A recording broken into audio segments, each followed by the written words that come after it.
audit works, why it's so important, and the way to identify tools and resources. One of the questions that came up in the last session was, okay, well now what?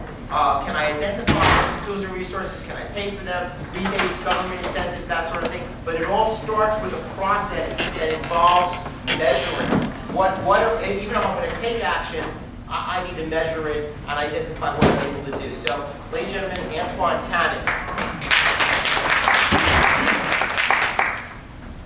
Hi everybody, good morning. Good morning. My name is Antuan Cannon and I'm one of the co-founders of a nonprofit called Envirolution. And in Envirolution, we work to provide green career development opportunities for young adults from diverse backgrounds. What we're working on right now, as Steve mentioned, is the Win-Win campaign, which is a youth-led energy efficiency campaign geared towards small businesses.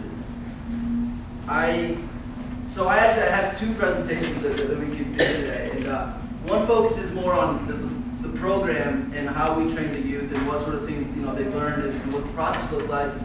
And then the other one is on the energy audit and what that process entails and what sort of incentives and recommendations we typically recommend. I thought that you guys being professionals and business owners would probably get more out of the latter.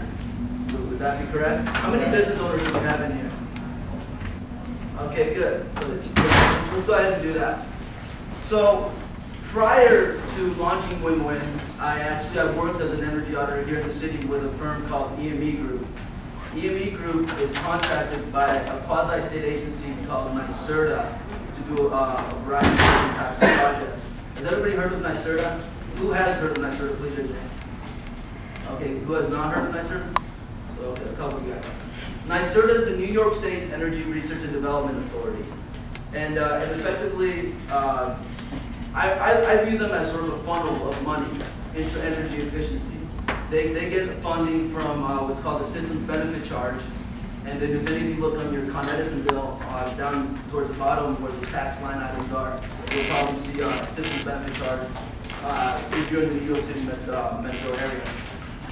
NYSERDA funds all sorts of green initiatives from sustainability issues like LEED rating, energy efficiency, renewable energy, and so forth. So if you guys get nothing else out of today, please write down NYSERDA, circle it a lot of times, because if you want to do work in this space, you don't want to work through them.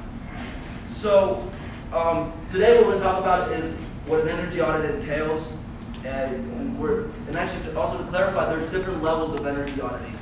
Typically, we'll refer to 3 levels of energy auditing as per ASHRAE standards. ASHRAE is the American Society of Heating, Refrigerating, and Air Conditioning, or something like that. I'm not looking at the acronyms up. But they set the standards for a lot of these different energy efficiency guidelines, and that's an important thing to know as well. So today we're going to talk about the purpose of an audit, incentives to do the audit as well as implement the recommendations. I'm going to go through the process a little bit, and then we'll probably focus mostly on recommendations. Through the Win-Win program, we actually developed or focused on 16 specific recommendations, which we found to be the most cost-effective, low-hanging fruit, and definitely the stepping stones that business owners should focus on. So, what's the purpose of an energy audit? Clearly it's to help business owners or facility owners identify energy production and cost reducing measures. But there's other reasons to get an energy audit. First of all, to identify where your energy is going. I know I've dealt with a lot of business owners that really had no idea what the breakdown of their energy was. How much is going to lighting versus heating or cooling versus hot water.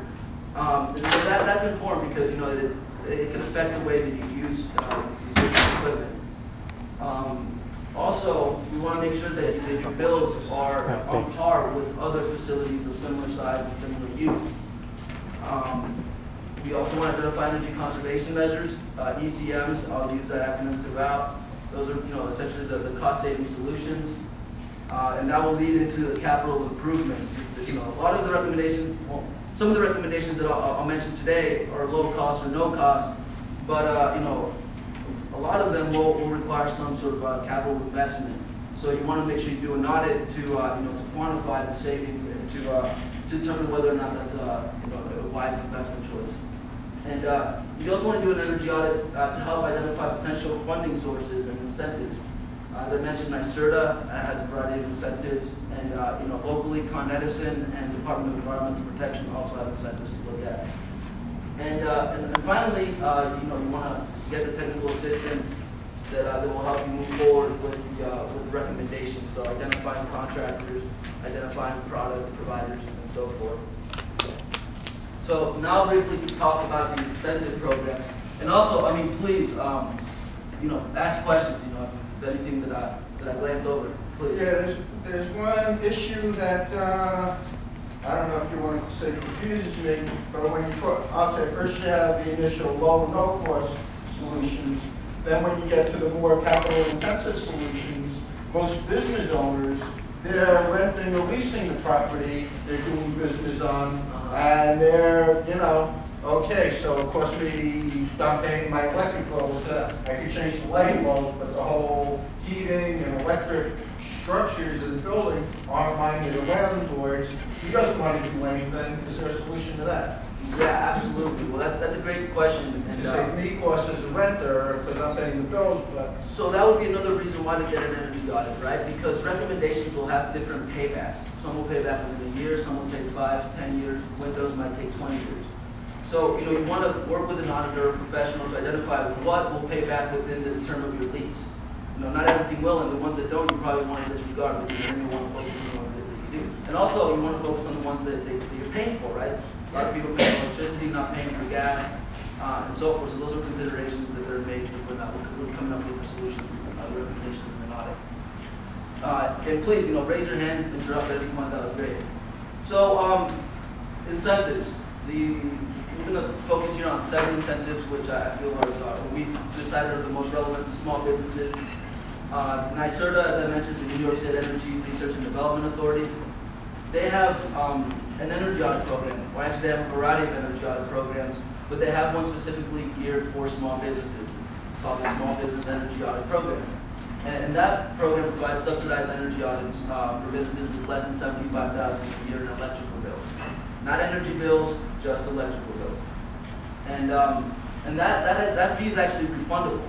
So it will cost either $100 or $400 depending on the consumption.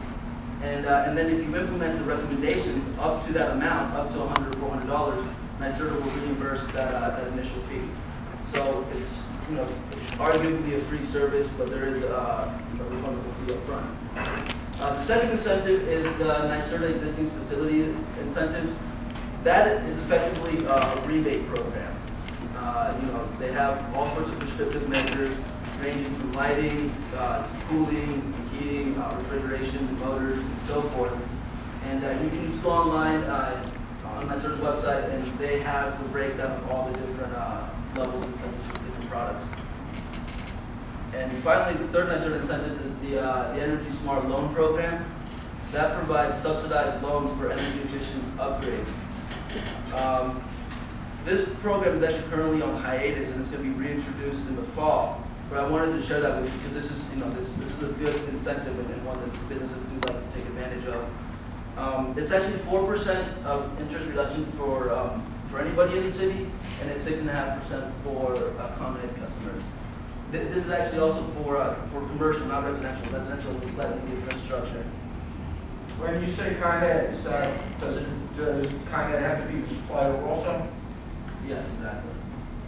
So you can't use cheaper third-party suppliers? That's good. Well, no, you can, because Con Ed owns all the infrastructure. Exactly. Yeah, so you're still paying into yeah, the system. sure. You have to pay them to deliver, period. But as far as the electrical supply, you have like it used to be Economy, I forgot what they're called now. You have a third party where you can get cheaper supply rates. So that's what I'm talking about. No, I understand what you're saying, and that doesn't necessarily exclude you from the incentive because it's delivery factor. Delivery.